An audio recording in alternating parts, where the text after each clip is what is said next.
प्रिय छात्रों, कल आप लोगों ने प्रोज इंग्लिश के प्रथम पाठ a girl with A basket के 2 पैराग्राफ का अध्ययन किया, जिसमें हम आपको जोड़ते हुए तीसरे पैराग्राफ की ओर ले चल रहे हैं।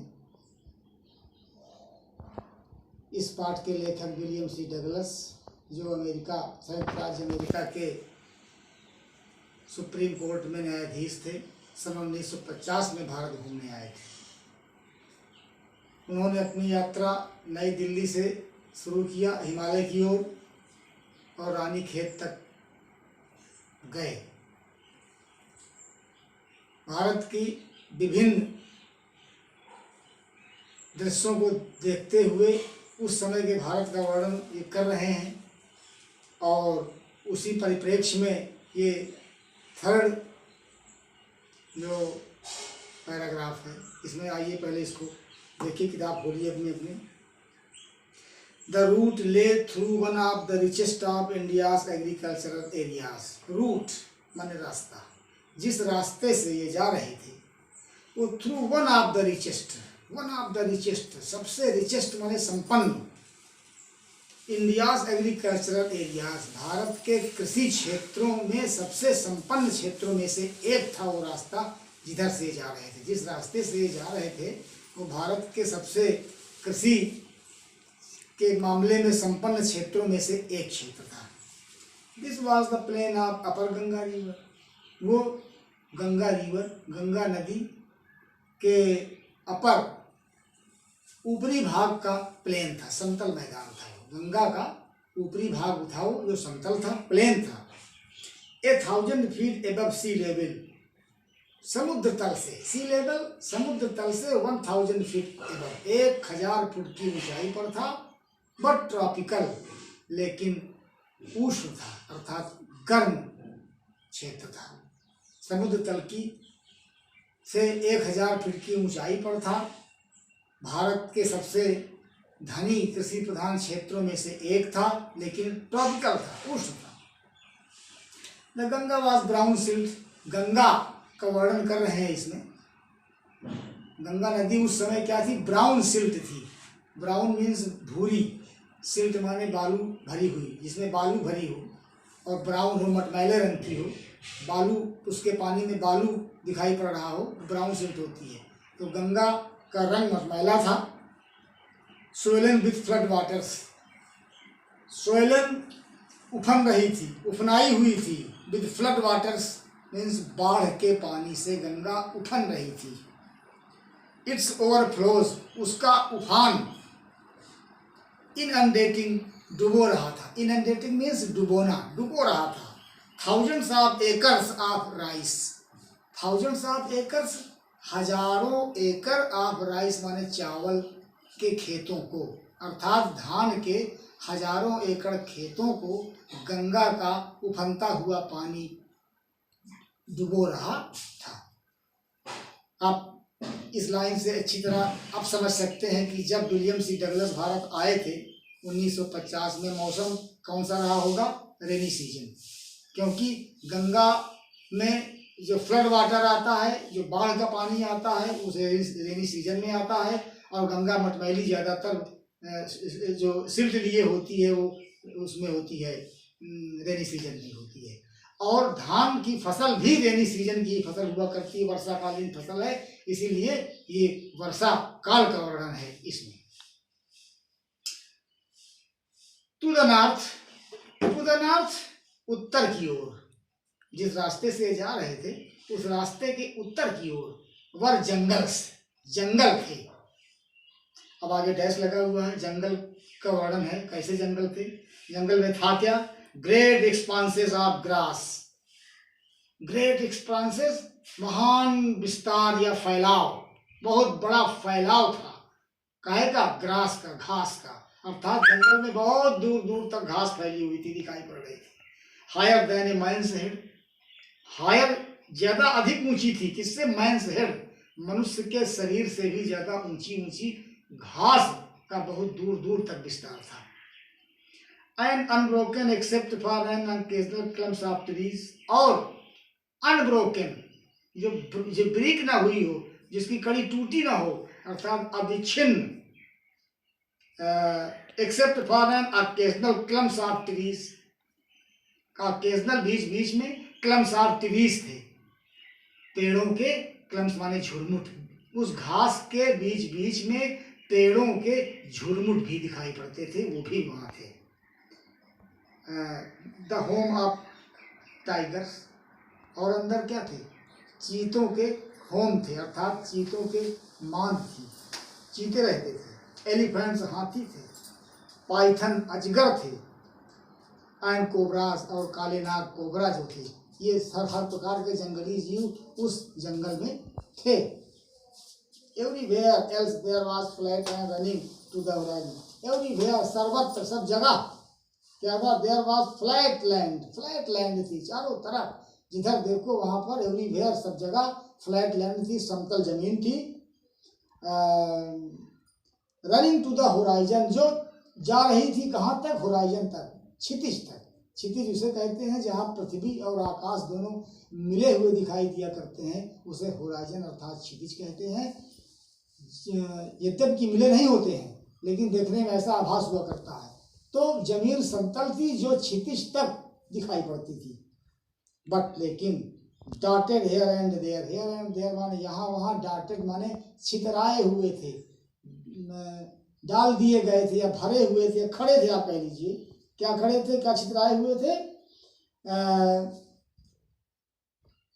By the sacred banyan tree, पवित्र बरगद का पेड़, by the sacred banyan tree, banyan tree माने बरगद का पेड़, पवित्र बरगद का पेड़ बीच बीच में कहीं कहीं पर खड़े थे, और अथवा बाई रोजा पाकड़ ट्रीज, अथवा पाकड़ के पेड़ों की कतारें भरी पड़ी थी उस जंगल में, घास के मैदान में।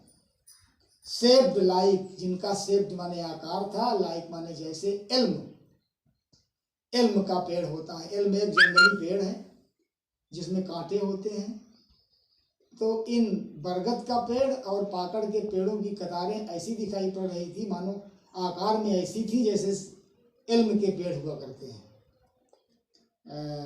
And having thick twisted Trunks, और जिनके ट्रंक्स मीन्स तने जो थे वो हैविंग थिक, मोटे तने थे, और twisted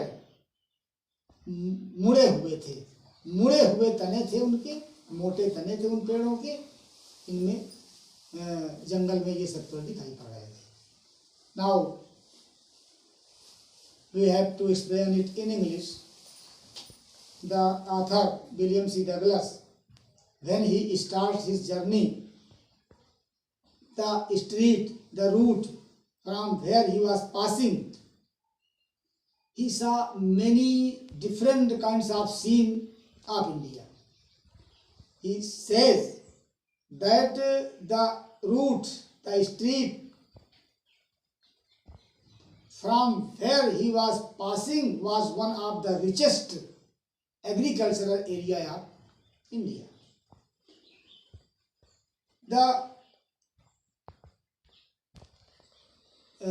He says again that it was a plain area and it was the upper portion of river Ganga, and it was situated on the height of 1,000 feet above sea level. But it was a hot area, hot, tropical, hot area. And now he describes about the condition of Ganga. The Ganga, it was a rainy season, and the water of Ganga was not clear, not clean water. It was dirty water because it was mixed with silt, and the color of the water was brown. But Ganga was swollen with flood water because it was a rainy season, and in rainy season it is seen that all the rivers have flood waters, and they overflow. So the overflow of Ganga was inundating thousands acres of the crop and fields of rice. To the north side of this route, the poet, the writer, not poet, the writer describes again that there was a great expanse of grass, and the length of the grass was higher than the head of a man. And occasionally there was clump of trees also, and there he saw the homes of tigers, elephants, pythons, and cobras. All these are wild animals, all these are poisonous animals, all these are dangerous animals, and all these animals are found in a jungle because they live there. In a jungle, we can find many kinds of wild animals. Everywhere there was a flat land running to the horizon. Everywhere. Writer says again that the land was flat, the land was plain, and it was running to the horizon. But here and there, he saw the tree of sacred banyan as well as the rows of pakar trees, and in shape,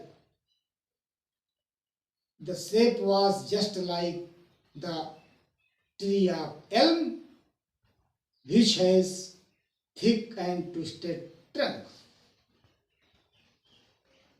In this paragraph, the writer describes about the natural condition as well as the real position of India in 1950. You know that the writer came in India only to see all these things because he was a lover of India and he was a lover of Indian culture. So he was trying to know seriously everything about India. And now I finish my teaching, and tomorrow we shall move forward. But today you have to explain some lines of this paragraph and you have to read this paragraph again and again. Note कीजिए, आपको explain करना है इस paragraph की दूसरी line का अंतिम शब्द द गंगा। द गंगा ढूंढिए, मिल गया होगा। द गंगा से लेकर के आपको एक्सप्लेन करना है कोबराज तक। Cobras, the Ganga dot dot आगे आ जाइए, पढ़ते आइए, कोबराज तक ये आपको एक्सप्लेन करना है in English. And you have to read this paragraph again and again. If there is some ununderstanding, please send a message in my WhatsApp and I will try to satisfy you as soon as possible. Thank you.